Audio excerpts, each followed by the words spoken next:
Metanoia ministries YouTube ചാനലിലേക്ക് ഏവർക്കും സ്വാഗതം. ആത്മാവിൻ്റെ വരങ്ങളെക്കുറിച്ച് നമ്മൾ പഠിച്ചുകൊണ്ടിരിക്കുകയായിരുന്നു. അതിൽ നമ്മൾ കഴിഞ്ഞ 2 എപ്പിസോഡുകളിൽ അതിനെക്കുറിച്ച് പറഞ്ഞപ്പോൾ നമ്മൾ ഏകദേശം 6 എണ്ണം കവർ ചെയ്തു. The word of wisdom, the word of knowledge, faith, healing, miracles and discerning of spirits. ഇത്രയും കാര്യങ്ങളാണ് നമ്മൾ കവർ ചെയ്തത്.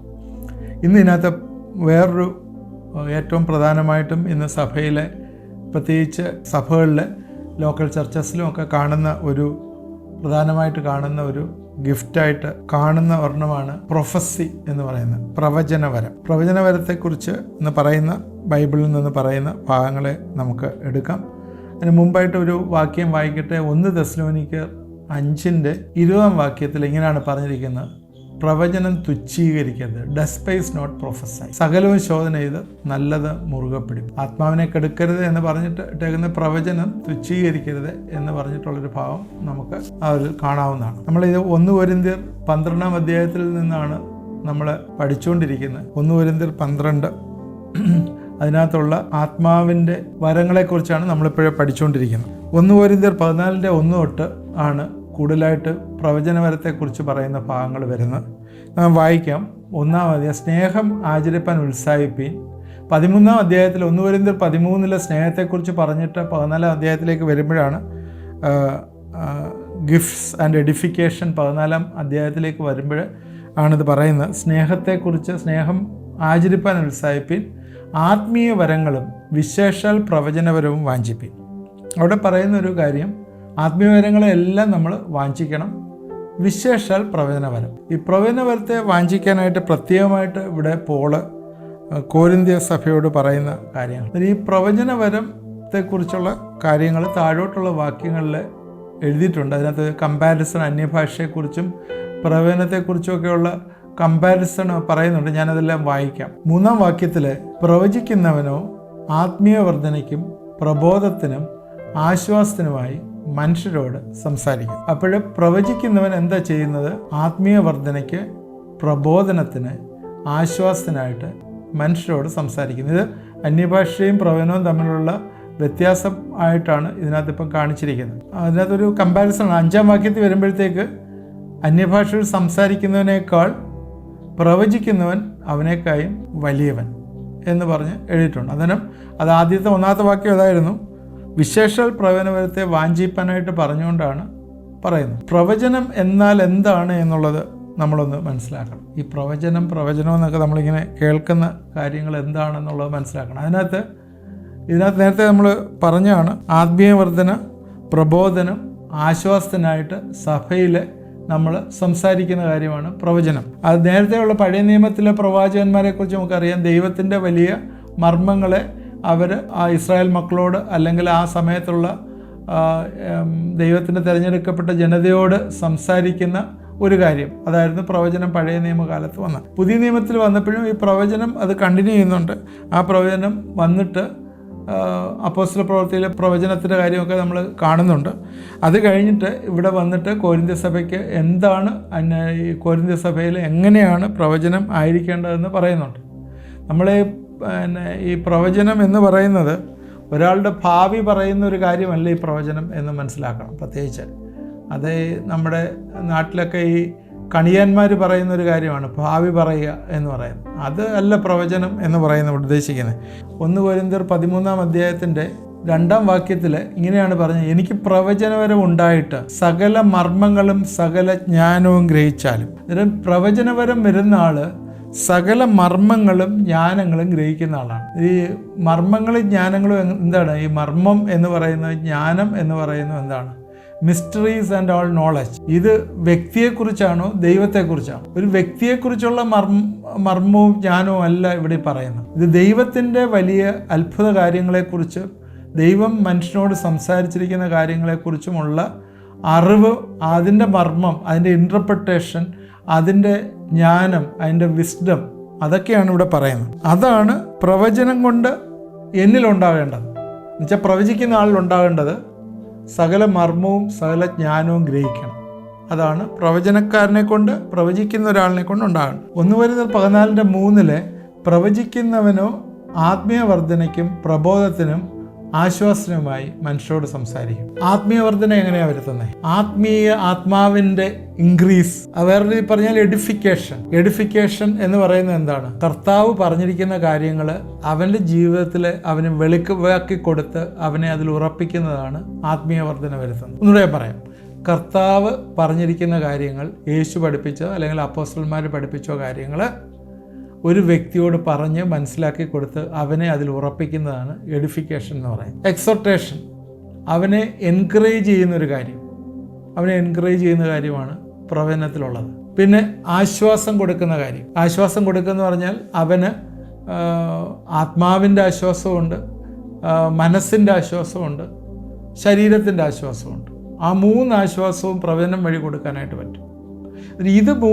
ഇതെല്ലാമാണ് ഈ പ്രവചനത്തിൽ പറയേണ്ടത്, മനുഷ്യരോട് പറയേണ്ട കാര്യം. 14-ാം അധ്യായത്തിൽ തന്നെ 24-ാം വാക്യത്തിൽ എല്ലാവരും പ്രവചിക്കുന്നുവെങ്കിലോ അവിശ്വാസിയോ ആത്മവരമില്ലാത്തവനോ അകത്ത് വന്നാൽ എല്ലാവരുടെയും വാക്കിനാലും അവന് പാപബോധം വരും, അവൻ എല്ലാവരാലും വിവേചിക്കപ്പെടും, അവൻ്റെ ഹൃദയരഹസ്യങ്ങളും വെളിപ്പെട്ടു വരും. അങ്ങനെ അവൻ കവർന്നു വീണ് ദൈവം വാസ്തവമായി നിങ്ങളുടെ ഇടയിലുണ്ട് എന്ന് പറഞ്ഞ് ദൈവത്തെ നമസ്കരിക്കും.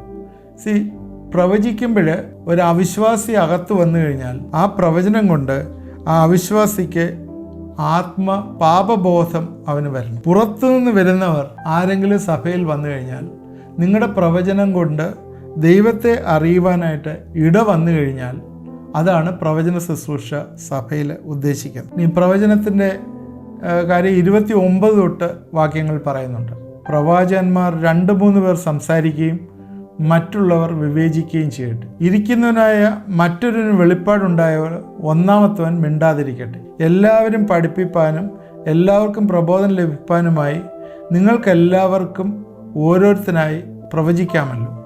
പ്രവാചകന്മാരുടെ ആത്മാക്കൾ പ്രവാചകന്മാർക്ക് കീഴടങ്ങിയിരിക്കട്ടെ. അപ്പോഴിവിടെ കാണുന്നത് പ്രവാചകന്മാർ എല്ലാവർക്കും, അതിനകത്ത് പ്രവചനപരമുള്ള എല്ലാവർക്കും പ്രവചിക്കാം.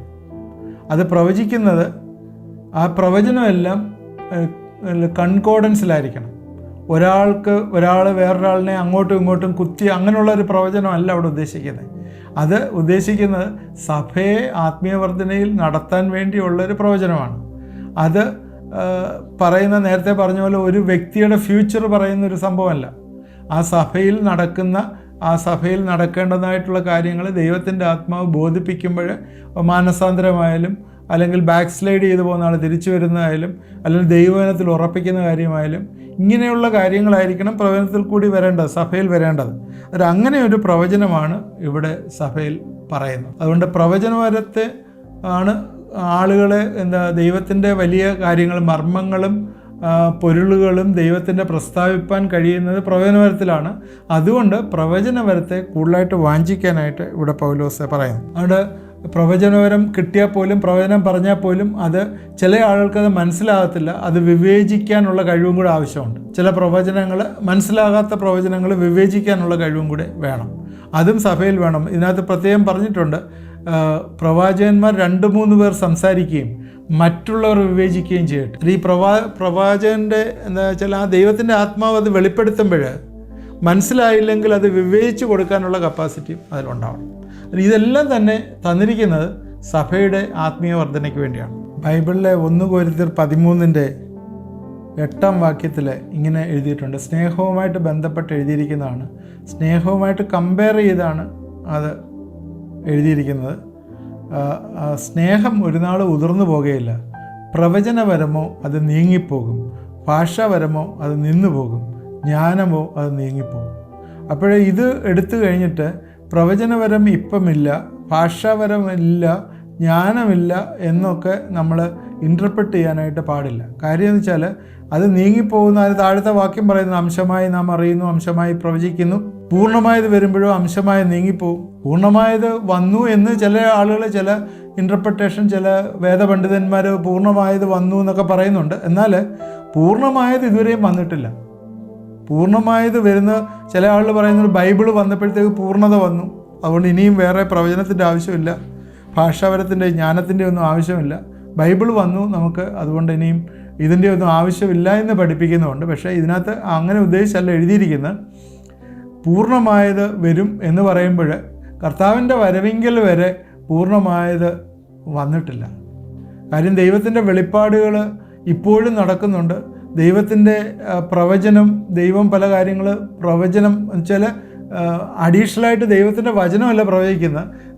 നേരത്തെ പറഞ്ഞ പോലെ മർമ്മങ്ങൾ, ജ്ഞാനങ്ങൾ. ഇപ്പം ഒരു ദൈവത്തിൻ്റെ ഒരു വചനം നമ്മൾ പഠിച്ചാൽ പോലും അത് ഒരു 10 പ്രാവശ്യം പഠിച്ചിട്ടുള്ളവർക്ക് പോലും പുതിയൊരു അറിവ് പിന്നെ 11ാമത്തെ പ്രാവശ്യത്തിൽ അതിൽ നിന്ന് വരികയാണ്.